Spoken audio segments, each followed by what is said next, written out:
Today I googled what is the longest time someone has spent in a coma and then woken up. So in number 5 is Terry Wallace. Now Terry went into a coma when he was only 20 years old when he suffered a major car accident where his pickup truck skidded off of a bridge. 19 years later, when he awoke from his minimally conscious state, he believed that he was still 20 years old and that it was still 1984. Number 4 on the list is Jan Grzebski. Now this one is pretty savage because Jan was a railroad worker who fell into a coma after being hit by one of the rail cars. Now what's savage about this story is that he spent 19 years in the coma and miraculously woke up, but only 2 years later he died from a heart attack. In third place is Sarah Scantlin. Now Sarah was put into a comatose state when she was just 18 years old when she was hit by a drunk driver as she walked through a parking lot, and she remained in a coma for 20 years. Sarah's dad recalls the day that she woke up saying, "Suddenly the phone rings one day and then she said hello and I just went numb."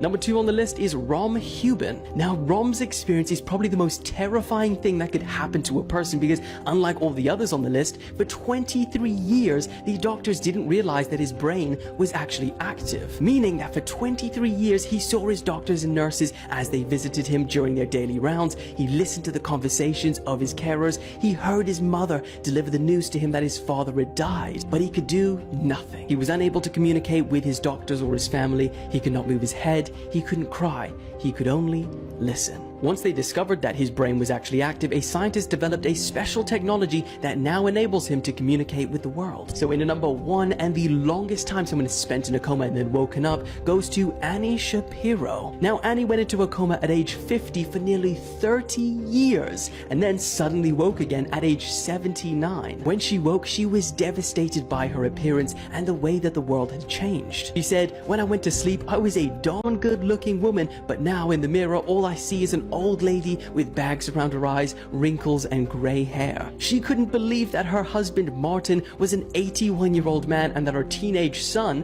and 25-year-old daughter were now both middle-aged. She was awestruck to learn about cordless telephones and spaceship flights. Today I googled who has served the longest prison sentence in history, and number 1 is still going. So at number 5 is Joseph Legion, who served 67 years and 54 days and was released earlier this year. He was sentenced at 15 years old for murder and was released at age 83. At number 4 we have John Phillips, who served 68 years, 236 days. He was convicted in 1952 for the rape of a 5-year-old girl and was released in March 2021 on parole. Taking third by only 9 days more is Paul Giadel Jr., who served 68 years, 245 days. He was incarcerated from 1911, age 17, and then released in 1980 at 86. Once released, he died in a nursing home 7 years later at age 93. In second place, and the only non-American on the list, is an Aussie man named Charles Fossard. He was sentenced to life after murdering an elderly man and stealing his boots. Charles died when he was still incarcerated at the age of 92, making this the longest served prison sentence in the world because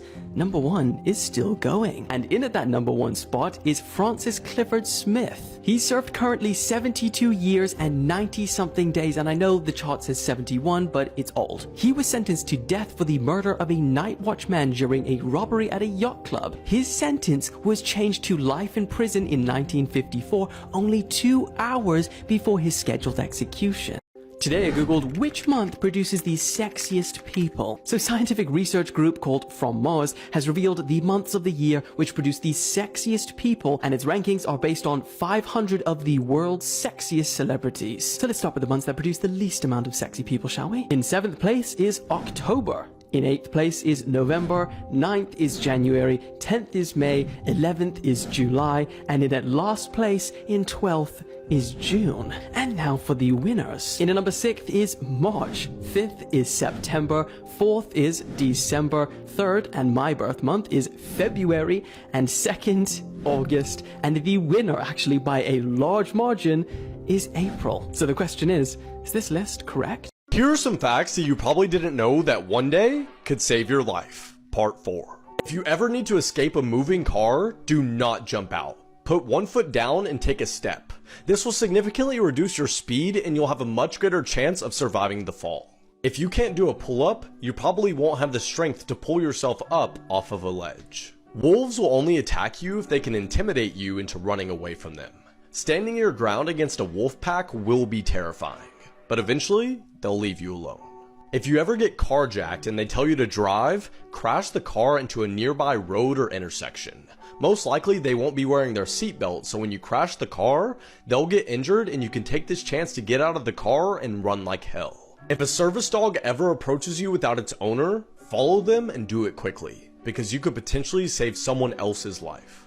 Today I googled how much tax did the super rich actually pay, and honestly what I found kind of surprised me. So the following data is from the IRS in America, released in 2018, and it shows that the top 1%, which are those who earn over $540,000 a year, accounted for more income taxes paid than the bottom 90% combined. So just the top 1% alone paid a whopping 40% of all the tax the government received. They paid roughly $615 billion, while the bottom 90% combined paid around $440 billion. And this is the craziest part. The top 10% of earners paid over 71% of all income taxes, and the top 25% paid 87% of all income taxes. The top 50% of all taxpayers, which is if you earn over $43,000 a year, paid 97%, while the bottom 50% paid the remaining 2.9%. Life-saving advice from movies that can actually kill you.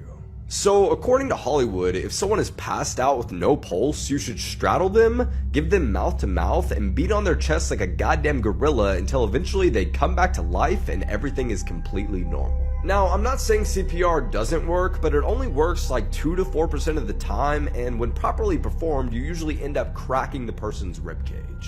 You know, death sounds like a pretty good option as opposed to someone literally shattering my ribs and slobbering down my throat. I feel like this one should be pretty obvious, but taking a bullet to the arm or leg does not just make you bleed a little bit and leave you able to fight off enemies completely unfazed. About half the time you get shot in the arm, it literally never works. Ever again. But if you do get shot anywhere, you better hope and pray that it's your ass. Tons of fat, no major arteries, you'll be fine. I mean, especially if you're this guy. He would definitely be fine. So here is a crazy story about some historical facts you probably didn't know about. Let's get started. Number 1. During Prohibition, the government actually poisoned the alcohol. They were thinking, hey, people are just going to keep drinking this stuff and they don't stop. They started getting frustrated. They're like, all right, let's put poison in it and kill them. This is crazy to me. By 1933, when Prohibition ended, they were said to have killed 10,000 people from poisoning them with alcohol. Number 2. Our unapologetic President Lyndon B. Johnson gave interviews from the hopper. He literally would do interviews while he was taking a dump. That guy's awesome. Number 3, the Salem witch trials. Nobody was actually ever burned at the stake. This is a myth.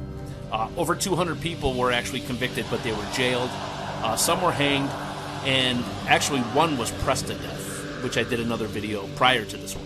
Now this has been going crazy viral. What you're seeing is a nanobot picking up a lazy sperm cell by the tail, taking it over to the egg, and doing its job for it. And immediately when I got sent this, I thought to myself, sorry? What the hell is a nanobot? And as always, here's what I found. So nanobots are basically robots that carry out very specific functions and are 50 to 100 nanometers wide. I mean, just think about how small it would have to be to pick up one individual sperm cell. Now, nanobots are largely in the research and development phase, but as you can see, there have been lots of successful tests. And honestly, the theorized use cases for this technology in medicine will blow your mind. According to some futurists, in the next 10 years or so, your blood could be streaming with tiny nanobots to help prevent you from getting sick. For starters, they could be a hopeful cure for cancer, as these nanobots can be specifically programmed to identify and destroy cancer cells. And believe it or not, they are already being tested on animals for this purpose. Another feature that it could have is that the problem that we have with current medication is that when you take a certain drug, it is inefficient in that you cannot specifically target